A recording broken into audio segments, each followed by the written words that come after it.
Welcome into A Toast of Film. I'm one of your hosts, Ebo, and on today's episode, guys, we got some fun stuff because today we will be doing the first Mr. Snail review. That's right. Stay tuned for that. We'll also be talking about Trap, the new M. Night Shyamalan movie. Just left the theater, came home, got ready. We'll be toasting this week. Got a nice little drink from AMC. Did a little bit of Sprite with some vanilla. Always the winning combination. But we will be talking about that as well as ending this week with a top five, special top five, where I will be giving what are my top five M. Night Shyamalan movies that I think you need to revisit. Maybe I need to revisit. Stay tuned. Like I said, I'm toasting this week. No alcohol. Just a nice little AMC Sprite with some vanilla in it. But Mr. Snail, 2 weeks ago, we rolled Mr. Snail, his D20, and found out what the movie was. And it was Jerry, my friend, my main man, my former boss up until recently over at old Moxie Games. And his pick was, it was a nat 20 for our first Mr. Snail. And his pick was Hoosiers. You know, Jerry and his wife Meredith, they're proud Indiana people. And funny enough, at the time of this recording, they are in Indiana. And I got a live update on the glizzy count for Jerry. He is up to 10 glizzies. That's hot dogs for those not in the know. And Jerry, those are rookie numbers. That's what I told them to tell him. But you know, you don't have to go to Indiana. You can stay right here because we're going to tell you about the film from David Anspaugh, who also directed Rudy. And it's got Gene Hackman, it's got Dennis Hopper, amongst others. It's about a high school team looking to go for the state championship. You know, Indiana is basketball country. It's very big into basketball. And this movie kind of sells you on that. I mean, this was made in 86, so filmed in 1985-ish, maybe 1984. And when I was a kid, my father Ed, he's a big basketball guy. And so I grew up watching this movie, and I thought, you know, as a kid, I was like, yeah, that's cool. And it doesn't really live up nowadays. I mean, we got great movies like Invincible, you know, The Mighty Ducks. We got all kinds of good sports movies. And for this one, it was great for the time. But I do feel now it has kind of shifted where it's not up to par with everything else you have available. And I definitely feel that when watching it because nowadays, you know, they make big scenes out of sports.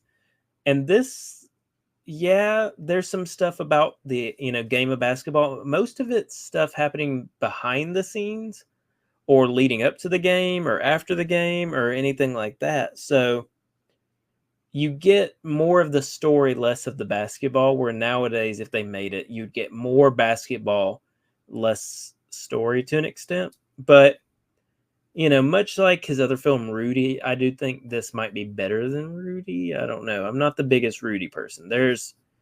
Name any football movie and it's better than Rudy.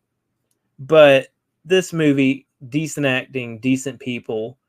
Old Jimmy, that man, if he really made all those buckets, then he was crushing with those buckets. But overall, I'd put it at like a 3 out of 5 cheers. It's a passable film. It's nothing exciting, but it's nothing I regret watching again. But that brings us to this week. So we have Mr. Snail. We have his D20. And so this week, our picks are a nat 1 will be a reroll. 2 is the Peacock pick. 3 is Waxwork. 4 is End of Evangelion. 5 is Walmart Bin. 6, The Worst Witch. 7, The Last Dragon. 8, Bridget Jones's Diary. 9, At Eternity's Gate. 10, Big Trouble in Little China. 11, Aliens. 12, Electric Dreams. 13, The Natural. 14, Rye Lane. 15, Food Fight. 16, The Tubi Pick. 17, Disney Plus. 18, Miscellaneous. 19, a theater pick. And 20 is a Netflix pick. So, guys, it's happening. I'm rolling the D20 and 4. Oh, my God. One of my good buddies, Rico Mora, he is a big fan of Evangelion, which is it's like an anime. And so the end of Evangelion is the end of the series. Now, mind you, I've never seen any of Evangelion. So I'm going straight into this with no context whatsoever. So stay tuned for that. This is available on Netflix. So I will let Rico know that we're watching his pick. And more importantly, check back with us in 2 weeks where we'll be giving you Mr. Snail's review of the week, as well as picking a new Mr. Snail pick. But now that we've got that out of the way, let's go ahead and get into Trap. So this is the latest film from M. Night Shyamalan, and it has Josh Hartnett as Cooper. You know, seems like your average Joe taking his daughter to a concert when there's like every freaking cop and SWAT person in this city. And I think they said Philadelphia, if I was paying attention correctly. Everyone from that city is at this stadium. And it's because they are trying to catch him because he is a serial killer called the Butcher. And then, you know, stuff ensues.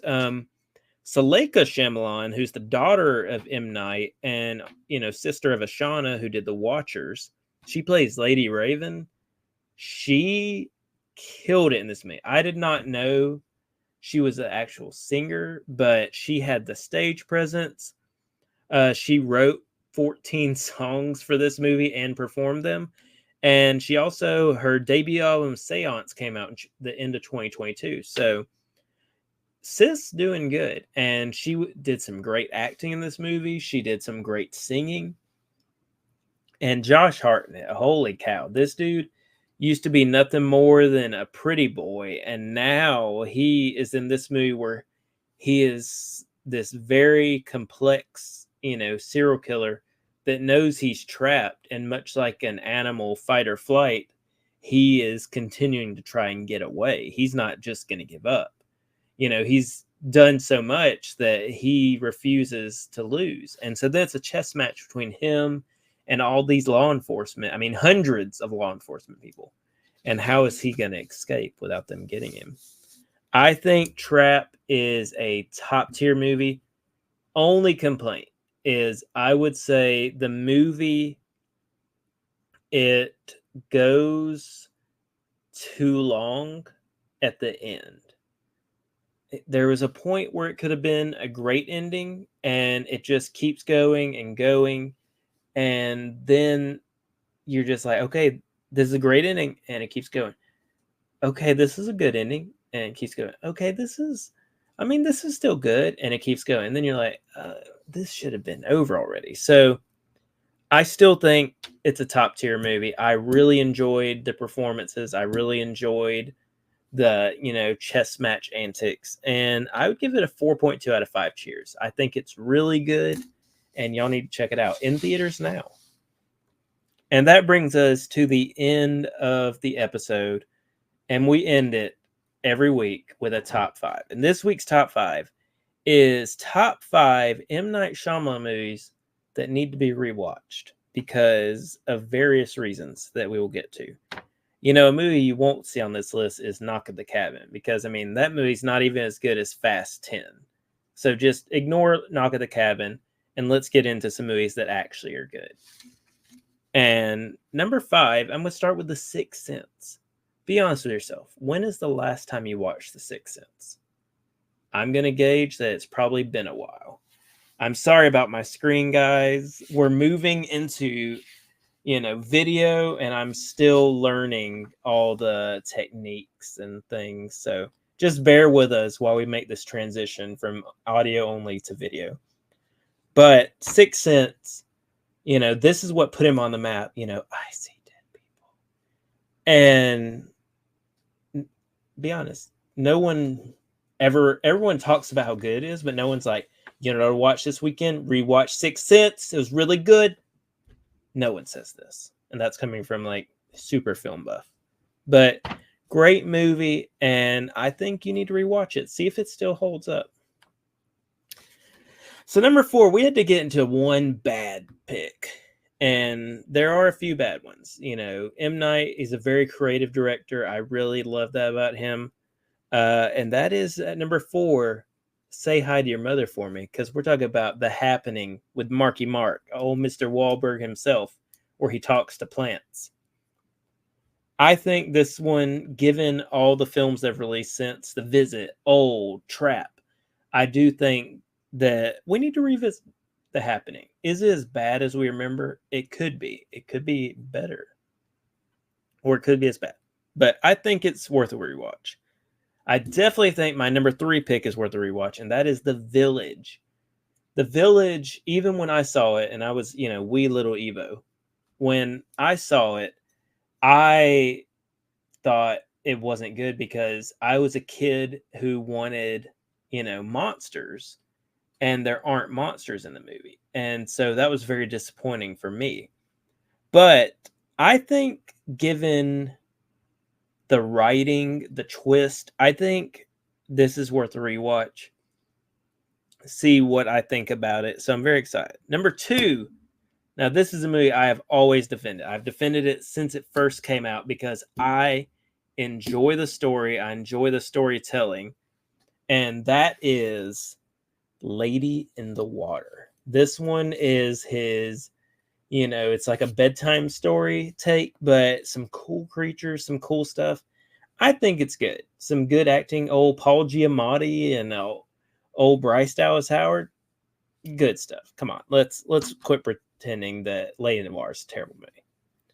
And number 1, just because I think this is potentially his best movie he's ever made. I think it's one of the creepiest films ever made. And I think you watch this on a Saturday night with the lights out, you're going to get really spooked. And that is Signs. That's right. I'm talking about Mel Gibson, Joaquin Phoenix, alien sitting on the roof looking at you, the alien at the kid's birthday party. I think Signs is really good and definitely need to check it out. So, guys, we reviewed Trap. Go see in theaters now. We told you some other M. Nights that you need to rewatch. And Mr. Snail's Pick of the Week. We reviewed Hoosiers, and now we are going to be reviewing End of Evangelion. Watch along with us. Like I said, this is every 2 weeks. We'll do a Mr. Snail. So stay tuned for that one. But, guys, if you want to let us know what you think of these movies, what you think of Trap, maybe you watched Hoosiers. You want to let us know what you thought, or maybe you're a fan of End of Evangelion. You want to let us know what you think. Or maybe you want to let me know what you think about M. Night movies and what we need to rewatch or skip. There's so many ways you can do it, but let me tell you the best ways. Check us out on Instagram and TikTok, a Toast of Film, all one word, or hit me up on Twitter at film_toast. And from Trey and myself, we just wish you a good night and good viewing.